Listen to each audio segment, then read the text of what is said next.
تو یہ جتنے پڑھے لکھے اب یہ اس پہ موبائل پہ آنے لگے ہیں، ایک سے ایک نیا تماشا آتا ہے۔ وہ ایک سرخ ٹوپی والا تھا، اس نے کئی سال یونیورسٹیز میں اقبال کے شعر پڑھ لیے، علامہ مرحوم کے اشعار کے علاوہ نئی نئی تھیوریز دے دیں، علماء کا مذاق اڑاتا رہا۔ بس یہ اگلے مہینے، اگلے سال گرمیاں آئیں گی تو کشمیر ہمارا ہے، اور یہ حدیث میں بھی آیا ہے، اور ہندوستان کے ساتھ سب جھوٹ ایک عرصے تک بکتا رہا۔ اب وہ پس پردہ چلا گیا ہے، اس کو جو لوگ کھڑا کرنے والے تھے پتہ نہیں اللہ کے دین کا مذاق اڑاتے ہوں یا نہ اڑاتے ہوں، تو بھی پرلے درجے کے خدا کے دین کے دشمن تھے۔ اسی طرح کی ایک اور شخصیت آ گئی، ساحل ادیم صاحب آج کل چھائے ہوئے ہیں، لڑکوں کے پیر و مرشد وہ ہیں، دین ادھر سے سیکھ رہے ہیں، نئی تھیوری یاجوج اور ماجوج آئیں گے، یہ ہوگا یہ ہوگا۔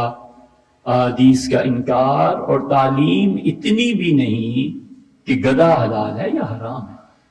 قیامت غیب کے ان حقائق پر بحث اور تقدیر پہ جس پہ حضور اقدس صلی اللہ علیہ وسلم نے فرمایا میں ہاتھ جوڑتا ہوں لوگوں، خدا کا واسطہ دیتا ہوں، اس تقدیر پہ بحث نہ کرتا۔ یہ ایک نیا شوشہ ہے، بہت سے اس طرح کے ملیں گے، اور ایک لمبی فہرست دیکھنی ہو تو جو جماعت اسلامی کے قیم بنے، ناظم بنے، پورے پنجاب کے ناظم یا اپنے شہر کے ناظم، اس کو دیکھو جسے سورہ فاتحہ کا بھی ترجمہ نہیں آتا، یونیورسٹیز میں، کالجز میں حلقہ قرآن ہوگا، آپ تشریف لائیے۔ ہم تو جب بھی اس حلقے میں گئے حیران ہوتے تھے کہ ذرا خدا کا خوف نہیں۔ جس قرآن کی تفسیر کے لیے سیدنا ابوبکر رضی اللہ عنہ سے لوگوں نے کہا،